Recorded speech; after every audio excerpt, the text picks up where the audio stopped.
Hello, and welcome back to another episode of the Mary Tyler Moore, where today we're going to be focusing on one of those forgotten corners of the city. We all do it, where we just zone and let AI take over, and it looks terrible. So today we're going to focus on Plattersville, this tiny little bunion of a growth on this city that has just bothered me for so long because it was just there for population growth. I just needed to zone some stuff in to help the RCI demand lower a little bit, and became one of those forgotten corners. Now, as you know, if you've watched any of my other videos, you know I like to detail things out and make them look really nice, so we're going to be doing some tips and tricks on how to improve these areas here on the Mary Tyler Moore. Thank you so much for joining me again. I do hope this episode is helpful. I'm going to show you that it doesn't need to be a big slog of a task. Now, as we go through Plattersville, you can see these big yellow buildings here. There are just too many of them. They are beautiful and I love them. And I used district themes on Plattersville, thinking it would help the zoning and leaving it issue. But as you can see, I have to say this was my fault, not District Theme's fault. I was not very advanced with the mod yet, and I just had not added in enough assets to the themes list. So it just threw in repeats of the same few buildings over and over. Now, as you can see, there are other repeated buildings here. Some of them are fine. There's a generic sort of office building looking rectangular thing here that repeats over and over, but it looks nice because it just looks like a continuous row of stores. These big yellow buildings, however, no. I'm going to keep the one that I had selected as a historic building while the rest are gone and will be replaced with nicer things. I'm also going to be realigning buildings, as you can see here, lining up the corners so that they match up a bit better. And in some areas where we have space behind backing up to the tracks, instead of just leaving that empty, I'm going to fill it in. If you look down at my RCI demand, I really don't have much of anything going on right now. I'll explain in a moment. But residential is up, so I'm going to be trying to meet that demand so that my city can continue to grow without getting out of whack. Now, back to the RCI issue. I did have the issue where I maxed out the vehicle count. This was not something I understood before I got to this point in the game, but it just led to a disaster. I'll be doing an episode about the effects of reaching the vehicle limit soon, but it was pretty disastrous. I ended up with no resources being sent to my factories and no goods coming out of my factories going to businesses and no goods in businesses to sell. Therefore, everything just tanked except residential. Demand for residential did sink. As you can see, it's quite low here. But now that I currently have the more vehicles count mod in my game, it has started to slowly bounce back. So right now, as you can see, I'm beginning the healing process. A lot of my businesses still don't have goods. You can see one right there that's abandoned with a flashing Zot above it.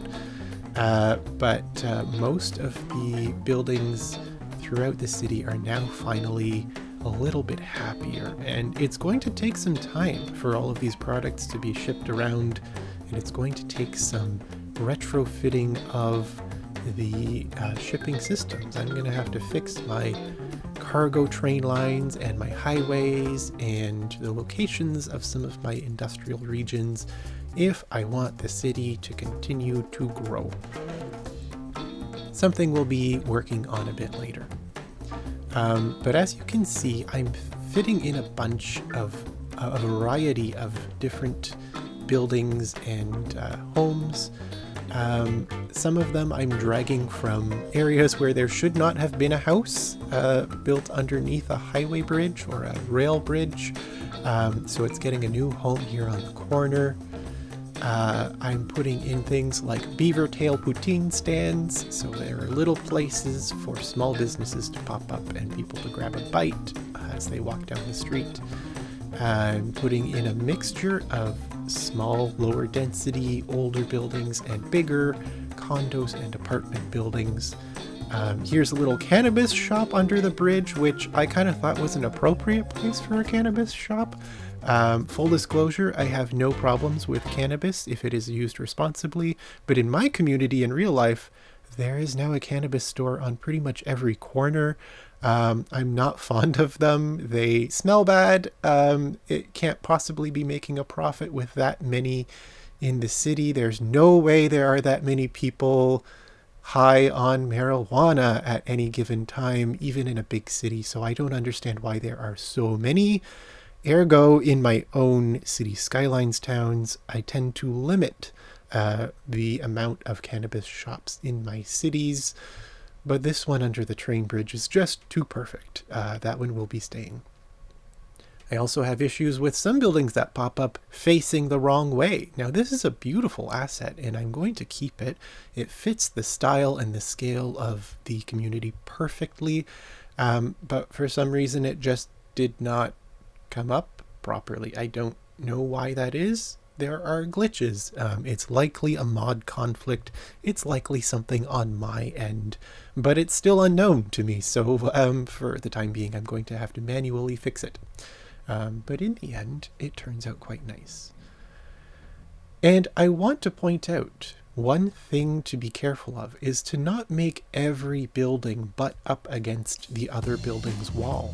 There need to be some natural alleyways and breezeways between some of the buildings. I've left that one here between the Aielo's Pizzeria and this commercial office-like building because airflow is important in the city. If we've learned anything in the past few years about design, it's that proper airflow is really important to a healthy community. We can't just build walls and walls and walls and expect the weather to just go around our buildings. We need some breezeways, we need some pass-throughs. If there's a fire in the backyard, the fire crews are going to have to get back there somehow. There needs to be an access. Not every building in your city should be wall to wall in such a traditional sense. Even in old European cities, even in bustling Asian cities that are super crowded, there are still spaces between some of the buildings. So if we want to improve the realism of Plattersville, we're going to have to pay attention to that. Now, outside of the Plattersville train station here, we had a variety of little tiny businesses that never stayed around for very long due to supply issues. We're going to clear that out and give it something a bit more permanent, a bit more monumental, something that's going to make a bit more of a statement here.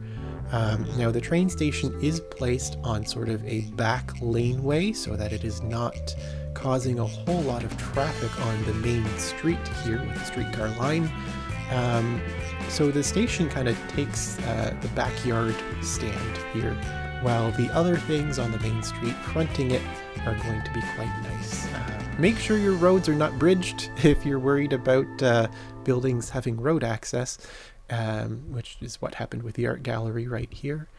And I'm just going to fill it in with some good apartments to give it some better density and a bit more of a statement. It's going to tell you that this is a city center of a small city, rather than just a boring old place with mundane generic buildings that you can pass right by because all of them look the same. Now I'm trying to find appropriate buildings to mix here. I really do like combining buildings without PO, without any complication, but just with anarchy.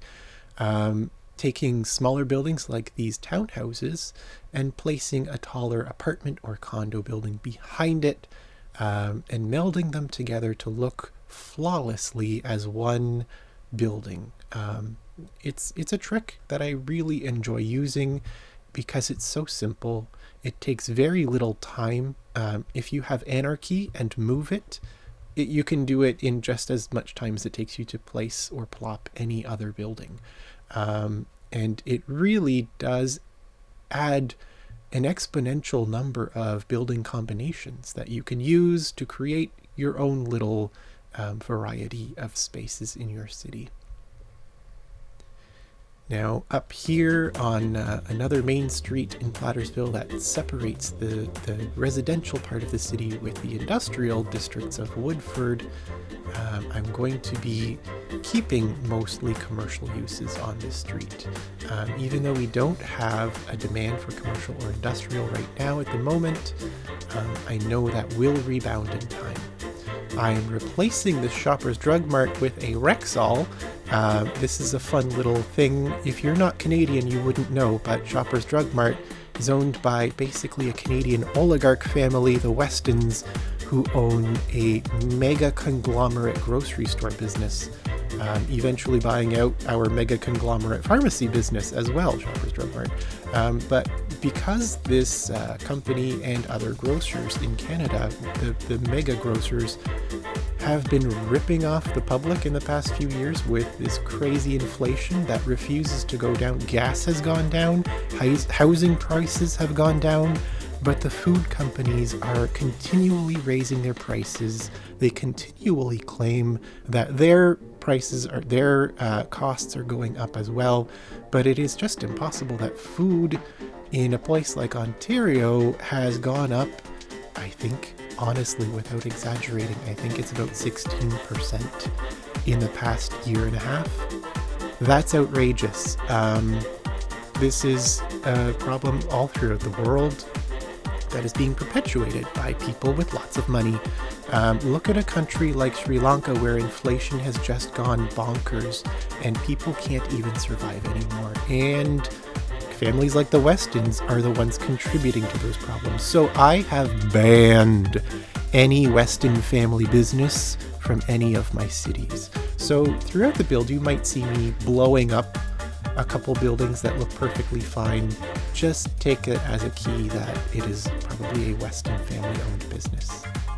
But moving on from my anger, I'm filling in this street with a lot of lower density commercial, since I do need a commercial barrier for sound buffers between the heavy industrial use on the one side of this road and the low density residential over in Plattersville. So we will be having low density commercial as a sound barrier without using too many goods or employees, so we don't cause more problems throughout the Tyler Moore. Now, I have a lot of great little assets. I really do encourage you to check out the Steam Workshop. For a lot of these buildings, the creators put a lot of time and energy and love into these buildings, and it really shows. I really tip my hat to all those creators who help this game continue on throughout the years and still be interesting and still be fun and still give us new things to explore in our cities. Cities Skylines 2 has been announced, it's coming up, but personally, I'm still going to be sticking with Cities Skylines for a while, knowing that Cities Skylines 2 is going to be still on the Unity engine. I'm going to assume it's really not going to be all that much of an improvement from this game. The frame rates will still be sticky. There will still be all kinds of page file movements, and all kinds of the same issues are still going to plague the new game. So I'm very content in what I have here. The new game is not going to have as many assets when we first get it. It's going to take years for all of these wonderful creators to bring their magic into the new game again. And in that meantime, I fully intend to enjoy these beautiful assets that people have spent so much time and energy and concern making for all of us. because to me that just makes more sense. Instead of abandoning ship from something that I have in a place that I like for something new that's not going to impress me for many years to come, I'll stick with what I've got. Thanks. And in a few years' time, once City Skylines 2 has a plethora of beauty to be added to it, thanks to all of you like this, then maybe I'll migrate over to the new version. Until then, I will just keep enjoying what I have here.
And what I have here is a collection of wonderful little communities that we can all share together. So thank you so much for joining me time and again here in the Tyler Moore.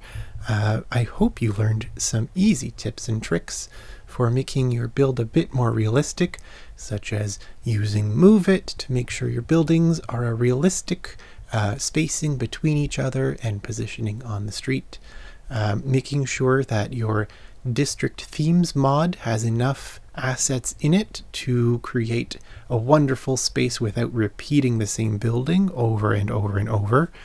And your district themes mod will still work if you do not have plazas and promenades DLC enabled. So you can do that. There's also lots of detailing that helps everything look fine. Add the garbage pails, add the bike racks, add the vendors.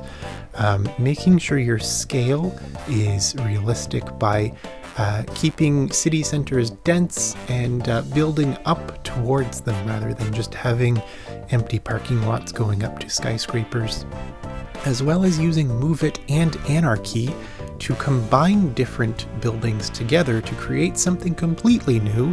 That way you can keep the realism going, because every building is going to look just slightly different. You won't have as many repeats, and you'll have exceptionally made custom buildings without a whole lot of work. I want to thank you again for joining me here in the Mary Tyler Moore, and I hope to see you soon. Thank you. Bye-bye.